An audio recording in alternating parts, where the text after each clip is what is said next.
सभी लोग मुर्दा हैं आज हम। मेरठ के सेंट्रल मार्केट में इन दिनों एक ऐसा हाहाकार मचा है कि सुनकर किसी का भी दिल कांप जाए।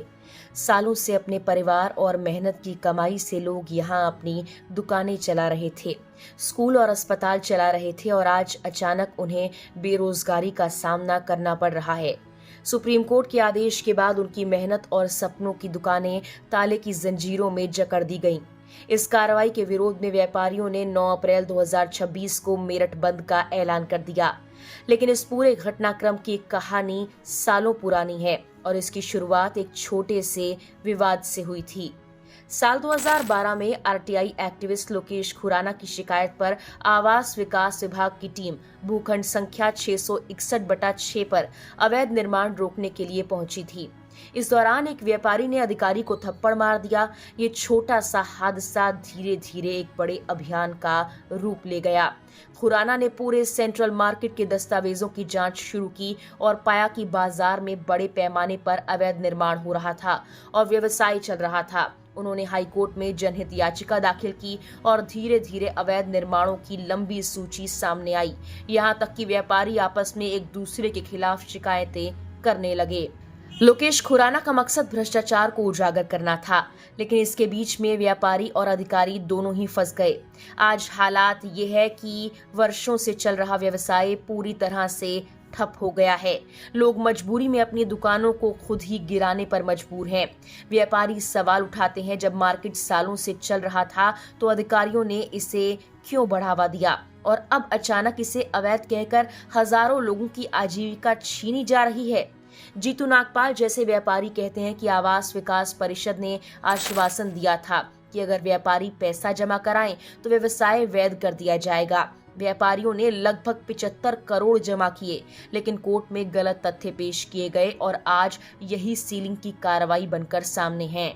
सीलिंग सिर्फ ईंट पत्थर की कार्रवाई नहीं थी, बल्कि ये लोगों के जज्बातों, सपनों और मेहनत पर हमला था। एक ज्वेलर व्यापारी रविंद्र कहते हैं कि व्यापार खड़ा करने के लिए लोग अपनी जमा पूंजी और जेवर तक गिरवी रखते हैं, लेकिन प्रशासन इसे केवल अवैध देख रहा है। इस तनाव का असर इतना गहरा था कि सीलिंग के दौरान एक व्यापारी की तबीयत भी बिगड़ गई। कुछ लोगों का कहना था कि उसे दिल का दौरा पड़ा है। जैसे ही यूपी हाउसिंग बोर्ड के अधिकारी कार्रवाई में आगे बढ़े, मार्केट में विरोध तेज हो गया। व्यापारी पुलिस से बहस करने लगे। जॉइंट ट्रेडर्स एसोसिएशन के अध्यक्ष नवीन गुप्ता ने इसे साफ साफ उत्पीड़न बताया और कहा कि क्लिनिक और वकीलों के दफ्तर भी सील किए जा रहे हैं, जबकि ये कोर्ट के आदेश में शामिल नहीं थे।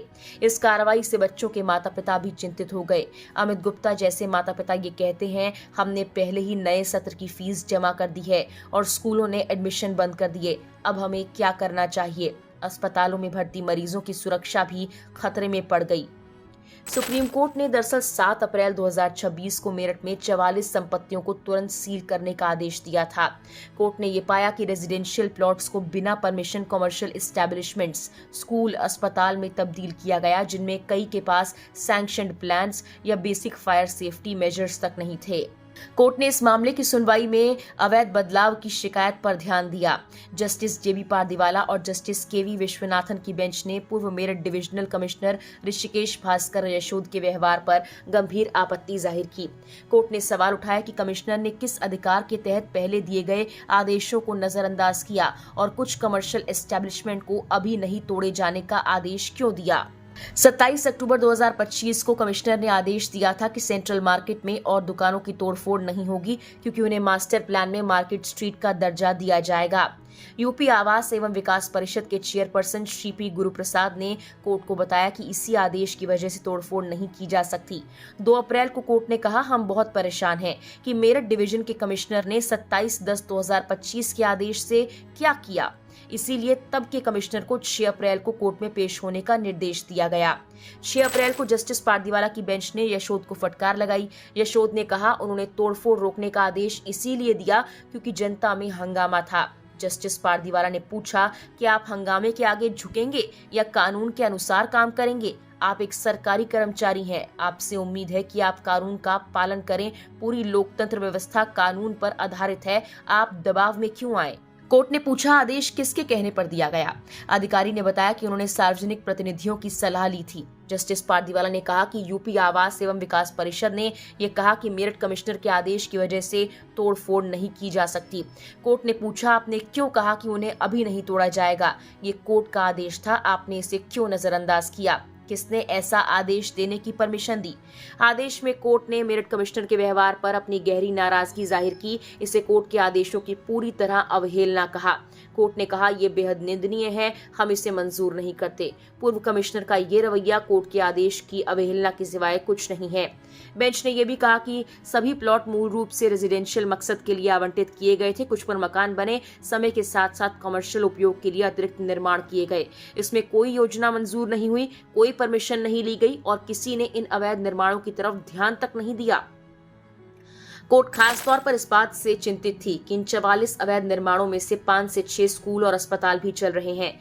ये स्कूल नर्सरी बच्चों के लिए है और मरीज भी जोखिम में है। कोर्ट ने कहा, हमें हैरानी है, इन्हें बिजली कनेक्शन कैसे मिला? क्या ये स्कूल फायर सेफ्टी उपकरण रखते हैं? क्या अस्पताल में अग्नि सुरक्षा, बच्चों और मरीजों की सुरक्षा हमारी प्राथमिकता चिंता है? साथ ही कोर्ट ने सवाल किया, बैंक इन अवैध संपत्तियों पर कैसे लीज एग्रीमेंट में आए?